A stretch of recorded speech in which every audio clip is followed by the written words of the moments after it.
Hello everyone, welcome to Apti Plus Academy for Civil Services. Hope all of you are doing well. This is a video on daily topic-wise news analysis where we cover the news from two important newspapers, that is the Hindu and Indian Express. So let's get started with the topic first. So these are the list of the topic for today. Today is 2nd of October. So the first topic is credit sale policy scheme. The second is underestimating the rule of passage for the bill. जो rules है parliament procedures के जो bill हैं उसको किस तरह से underestimate किया गया for the passage of the bill. The third is manufacturing PMI growth. This is regards to the economy. And the last topic is Mahatma as an intercultural Indian. So today is 2nd of October, Gandhi Jayanti, and this is a day of non-violence day. So with regards to that, there is an editorial, there is an article which is important for you. Apart from all these topics that we'll be discussing, at the end of this video, I'll be discussing some MCQs question and the explanation of yesterday question. तो जो कल के सवाल थे उसके correct option और explanation भी मैं आपको आज बताऊंगा. So stay tuned till end of this video. And those of you who are new to our channel, do not forget to subscribe Apti Plus on our YouTube channel. And if you like this video, do not forget to give a thumbs up. So let's start the topic. So this news coming from the Hindu. The credit shell policy scheme. The news has been reported in the national page. बात करें relevance की, इस तरह के जो article हैं उसके relevance आपके जनरल स्टडीज़ के पेपर 3 में काफ़ी ज़्यादा है. प्रीलिम्स में आपसे क्रेडिट सेल की पॉलिसी के बारे में कुछ पूछी जा सकती है पिट्स एंड पीसीएस में, तो उसको आप ज़रूर ध्यान रखें. सुप्रीम कोर्ट ने अभी थर्सडे को डायरेक्टिव दिया था, इंडोर्स किया था कि एक जो रिफंड क्रेडिट पॉलिसी है उसको प्रपोज की जाए, और गवर्नमेंट ने उसको कहा है कि there should be reimbursing whole flight that has been cancelled during the lockdown, क्योंकि this is a long overdue process जहाँ पे रिम्बर्समेंट को लेकर के पैसेंजर्स की तरफ से कई बार सुप्रीम कोर्ट में बातें कही गई, गवर्नमेंट को भी नॉक किया गया, but nothing was happening. So finally the Supreme Court has come with the judgement where it has given a directive to the airline company कि आपको जो लोगों ने लॉकडाउन पीरियड में किया है, उनके फ्लाइट्स अगर कैंसिल हुए हैं तो उनको पूरे अमाउंट रिफंड करने होंगे, right. Now that would be done through the process. I'll tell you about that, how that will be, कैसे सेल पॉलिसी जो है वो क्रेडिट पॉलिसी कैसे काम करती है, मैं आपको आगे बताऊंगा. तो 3 बेंच जज थी जिन्होंने कहा कि with the view government view that the scheme of equilibrity balanced in the interest of passengers and financially distressed air sector. ठीक है, एयर सेक्टर जो हमारी एविएशन सेक्टर, उसकी परफॉर्मेंस बहुत ही ज़्यादा खराब हुई है after lockdown, but at the same time protecting the interest of the traveler, of the passengers is equally very important, right? आप लॉस कर रहे हैं तो आप पैसेंजर्स के पैसे को नहीं रख सकते, you have to reimburse them. So this is with regards to the passenger welfare and interest of the air aviation passengers जो भी travel करेंगे उसमें. Now credit sale policy scheme की अगर बात करूँ, here the things become important from your prelims examination point of view. तो है क्या ऐसे स्कीम में? जो क्रेडिट शेल होती है वो एक ओपन नेम पैसेंजर्स पे जिन्होंने टिकट बुक किया है उनके लिए ये एप्लीकेबल होगी. जिस भी पैसेंजर्स ने, जिस भी इंडिविजुअल ने अपने नाम पे टिकट को बुक किया उसकी सेल पॉलिसी बनाई जाएगी, उसके क्रेडिट बनाए जाएंगे, right. Now this shell is valid up to March 31, 2021. अभी के लिए जो डायरेक्टिव्स आई हैं उनके मुताबिक ये 2021 तक वैलिड होगी till March. And in case अगर पैसेंजर्स चाहे he can use this credit. जो क्रेडिट शेल है basically it is like same credit. आप अगर किसी तरह के ऑनलाइन फ्लिपकार्ट यूज़ करते हैं, अमेजोन यूज़ करते हैं, तो उसमें जो क्रेडिट्स आती है आपके वॉलेट्स पे, it is like same, but that is working only for the aviation you have booked. उसी सेक्टर के अगर आपने इंडिगो की फ़्लाइट बुक की है तो सिर्फ इंडिगो में एप्लीकेबल होगी, अगर आपने गो एयर की बुक की है तो सिर्फ गो एयर की होगी, विस्तारा की बुक की है तो सिर्फ विस्तारा की होगी, right. So the airline will have to refund the ticket money by the end of the March 2021. Now जो ये क्रेडिट शेल है वो ट्रांसफरेबल भी है. इससे पहले बेसिकली जो सुप्रीम कोर्ट की जजमेंट के आने से पहले इसको ट्रांसफरेबल नहीं रखा गया था, बट अगर जिस इंडिविजुअल की टिकट है अगर उसका कंसेंट हो, अगर वो कंसेंट देता है इंडिविजुअल, तो this credit shell can be again reuse by the other passenger who has been assented by the actual customer, right. तो ये पूरी क्रेडिट शेल पॉलिसी है. इसके कुछ नुआंसेज हैं जो आप ध्यान रखें क्योंकि एग्जाम्स में क्वेश्चन पूछे जा सकते हैं इससे, बट एमपीसीएस में कैन बी इंपॉर्टेंट. ना कोर्ट की क्या डायरेक्टिव आई, एक्चुअल में कोर्ट ने क्या कहा? तो court has directed the airline company they will have to give full and immediate refund immediately within 3 weeks from the date of the cancellation. जो जिस डेट को फ्लाइट कैंसिल की गई है उनकी, उस डेट से 3 वीक के अंदर उनको देना होगा। जो लॉकडाउन पीरियड में बेसिकली जो ट्रैवल टाइम रखा गया वो फ्रॉम 25 मार्च टू May 24। इस टाइम में काफ़ी फ्लाइट्स कैंसिल की गई थी। The lockdown in the country was which was effect from 24 मार्च से लॉकडाउन स्टार्ट हुई थी इंडिया में। एंड एप्लीकेबिलिटी की बात करें तो ये जो सेल क्रेडिट पॉलिसी है, this would be applicable for both domestic flights and international flight. तो ये भी आप ध्यान रखें, कई बार अगर प्रीलिम्स में सवाल आते हैं तो ये से पूछा जाएगा कि सिर्फ डोमेस्टिक में एप्लीकेबल है या सिर्फ इंटरनेशनल फ्लाइट में एप्लीकेबल है। तो ये दोनों में एप्लीकेबल है, and either for the Indian carrier और the foreign carriers, right. Now in case जो टिकट है वो अगर बुक की गई है ड्यूरिंग दिस लॉकडाउन पीरियड, और अगर वो एजेंट से बुक की गई है, किसी एजेंट्स के थ्रू बुक की गई है, कई बार लोग थर्ड पार्टी यूज़ करते हैं, बहुत सारे ऐसे थर्ड पार्टी ऐप है, मैं किसी का नाम नहीं लेना चाहूँगा, तो थर्ड पार्टी से भी बुक करके अगर जिन्होंने किया तो वो जो रिफंड है वो उनके ट्रैवल एजेंट्स को जाएंगे, and they will immediately transfer this fund to their account holders, the individual account holders, right. तो ये पूरी कोर्ट की डायरेक्टिव है जो कि बहुत इंपॉर्टेंट डायरेक्टिव है, क्योंकि काफ़ी लोगों के पैसे फंसे हुए थे। People are not willing to travel in this Covid time, so money was there in the hold. तो ज़रूरी ये है कि वो पैसे उनको वापस अकाउंट में ट्रांसफ़र कर दिए जाएँ। और सिविल एविएशन की जो नॉर्म्स है वो उसी तरह से चलती रहेगी। अगर बात करें जो CAR है, बेसिकली सिविल एविएशन रिक्वायरमेंट्स है, तो कोर्ट ने कहा है कि एज यूजुअली जिस तरह से ये पॉलिसी गवर्न होती है ड्यूरिंग द जो टिकट को बुक किया जाता है उसके प्रोसीजर्स के लिए, सो एट द सेम पॉइंट जो ट्रैवल डेट्स हैं that would be beyond May 24, and court has also acknowledge कि जो गवर्नमेंट की अल्टरनेटिव स्कीम्स होंगी एयरलाइंस के, that is open for the credit share in the name of the passengers. देखो जो भी पैसेंजर्स अगर बाद में भी ट्रैवल करना चाहते हैं, इनफैक्ट अभी के लिए फॉर टाइम बिंग ये जजमेंट की जब मैं डिस्कस कर रहा हूँ आपके साथ, तो ये मार्च 2021 तक तो वैलिड ही है। इसके बाद भी अगर इसको एक्सटेंड करना है, so that is a privilative which would be coming from the airline companies, right. Now the second topic, that is underestimating the rule for the passage of bill. This you can find in the Indian Express. आज के editorial page में आपको ये मिल जाएगी। जिस तरह से farm bill को पास किया गया है उसको लेकर के काफ़ी कंट्रोवर्सी हुई है, because the due process rules procedures and the legislative instrument that has to be used for the passage of the bill was not been adequately witnessed in the passage of the bill. तो उसको लेकर के चीज़ें हैं। General studies paper 2 में बहुत ही ज़्यादा important है। मेंस में बेसिकली ये चीज़ें ही इंपॉर्टेंट रहेंगी, प्रीलिम्स पॉइंट ऑफ व्यू से चीज़ें बहुत ज़्यादा इंपॉर्टेंट नहीं होगी। ना लास्ट वीक ही सेंट्रल गवर्नमेंट ने 3 बिल पास किए थे, मैंने आपको इसको पहले भी डिस्कस किया है, so I just repeat the name of the bill.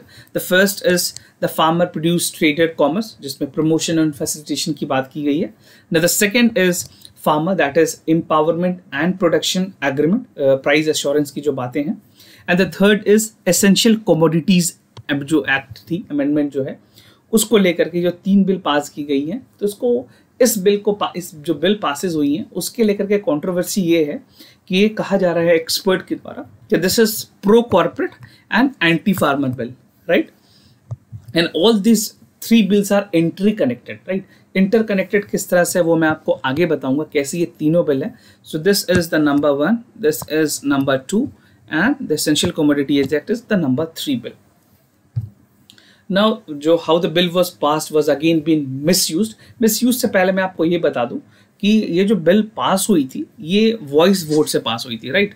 So this was passed by the voice vote. तो वॉइस वोट में जो प्रेरोगेटिव होती है डिसीजन की वो चेयरमैन की होती है। तो बेसिकली कहा गया था कि वॉइस वोट से हटा करके इसको वोटिंग करवा लिया जाए, right.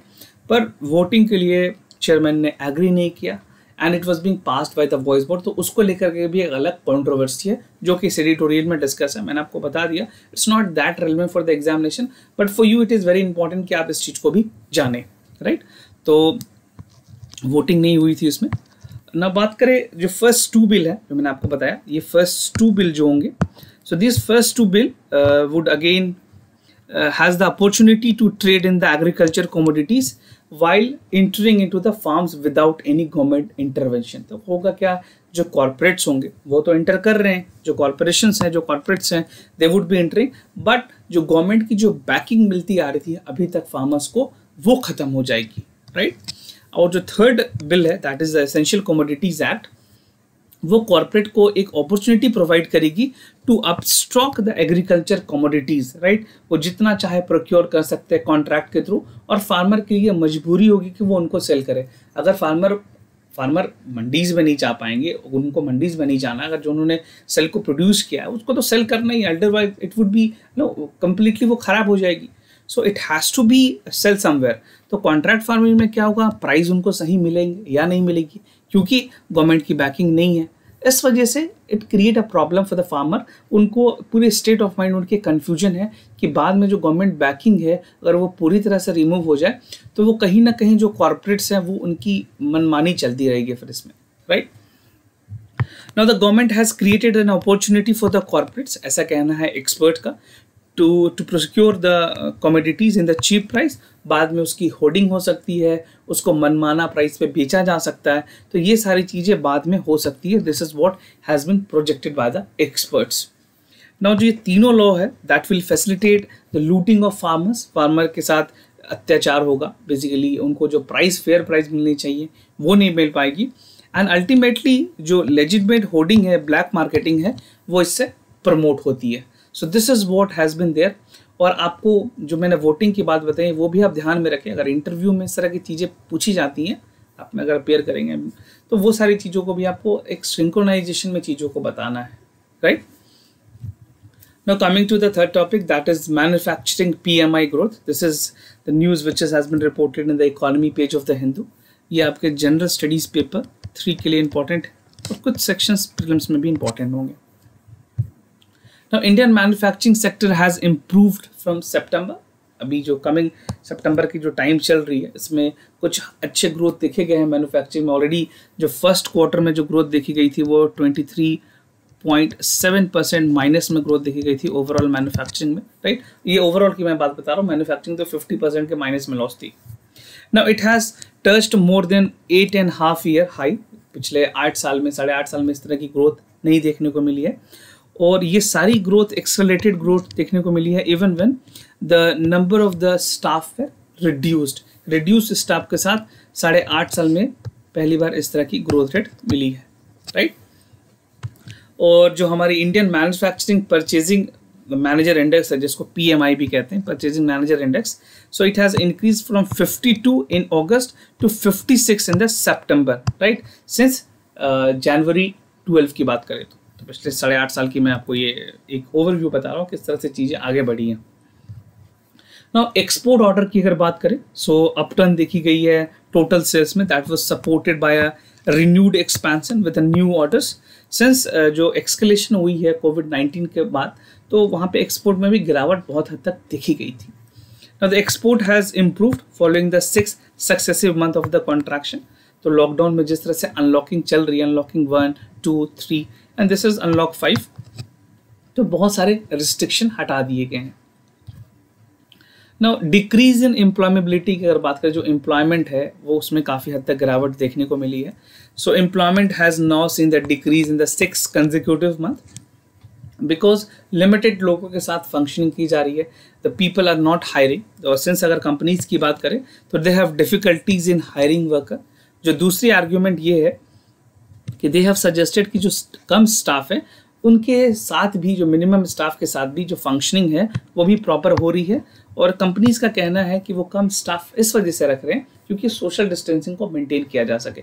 But ultimately the people who were earning they are no more in the job, तो उनके लाइवलीहुड कहीं ना कहीं खतरे में है। तो कंपनी को ये इंश्योर करना चाहिए कि सारे लोग वर्क फ्रॉम होम में हो या किसी भी तरह से इन्वॉल्व हो कंपनी के साथ, उनको कंपनी हटाए नहीं, राइट। उनकी जो एम्प्लॉयमेंट है वो कंपनी के साथ बरकरार रहे। Now coming to the last topic, that is the Mahatma as an intercultural Indian. This is an important article in the Hindu. जो महात्मा गांधी के बारे में बातें कही गई हैं। 2 अक्टूबर एज अ गांधी जयंती और नॉन वायलेंस डे भी इनको डिक्लेयर किया गया। तो इस चीज़ को लेकर के ये इस तरह के जो एसे हैं वो आपके जो आर्टिकल है वो आपके एसे के लिए काफ़ी ज़्यादा इंपॉर्टेंट है and equally important for your general studies paper 1, right. So Gandhiji was believed profoundly as an possibility of introducing the humanity and the principle of non-violence. Non-violence का जब भी बात आता है पूरे वर्ल्ड में, पूरे ग्लोब में, so one name that is there in the everyone fingertips, that is Mahatma Gandhi, right? So the man, he was influenced by the Hinduism, Jainism and Buddhism. तीनों culture से इनका influence था. And he was not only Indian political, he was a moral leader, but also the founding father of the modern non-violence in India, right? And it has been practiced for the past 100 years around the globe. तो बहुत सारी आपको folder point यहाँ पे मिलेगी जो आप direct ऐसे में यूज कर पाएंगे. Now, ethical mode of conduct की अगर बात करें तो with Gandhi the philosophy of non-violence turned into the instrument of public dissent. एक pragmatic tool थी जहाँ पे powerless against the powerful use किया जाता था, right? Without any violent activities, the only tool was to be a non-violent. Now, establishing a just society जो गांधी जी ने बनाने की कोशिश की थी, तो सोशल लेवल पे गांधी जी इन्विजन्ड की जो आइडिया है सोसाइटी की, that was on the social justice including the last person. सारे लोग को सुनिश्चित किया जाए कि जो पूरी हायरार्की है उसमें सब लोगों को बेसिकली इक्वालिटी इंश्योर किया जाए. And this is a common world which institutionalized them to give them the best out of the individual. And the entire Gandhian thoughts were reclaim of the citizen and democracy evolved around the establishment of just society, right?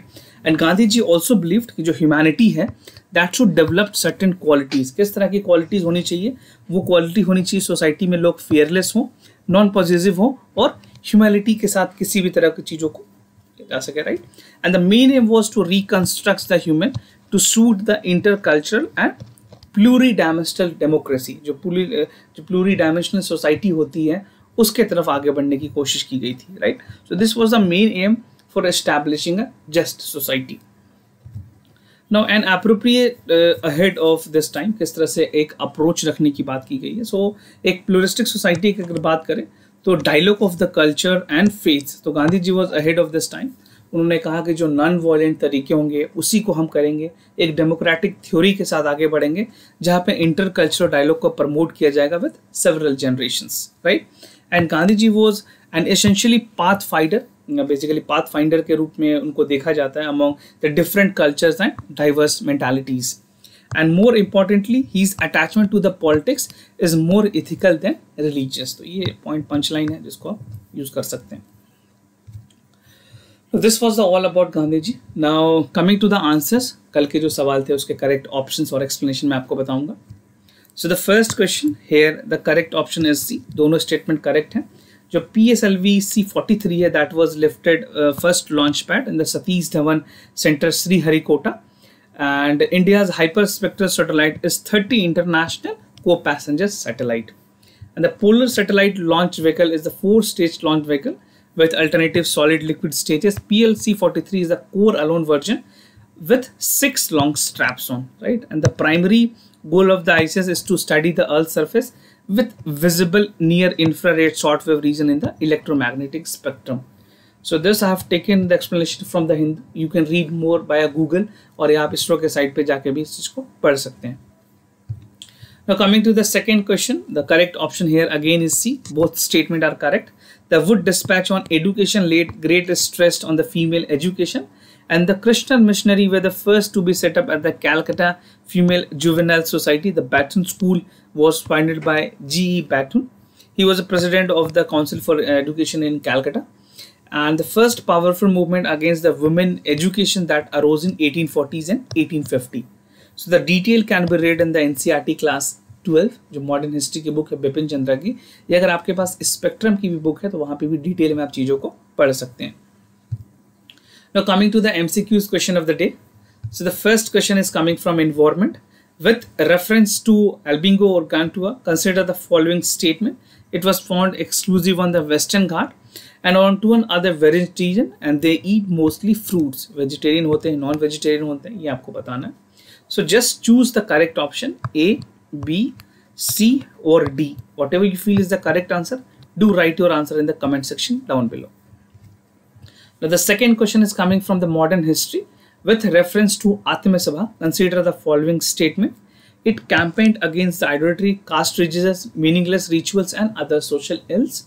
And the second is it was set up at Wardha in Maharashtra.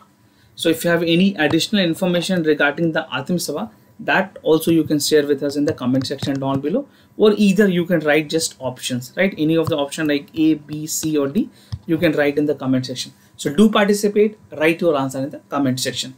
And if you have any other concern, do let us know. We'll be more than happy to assist you. For time being, I'm signing off. Wish you all the best. Stay home, stay safe. Thank you so much.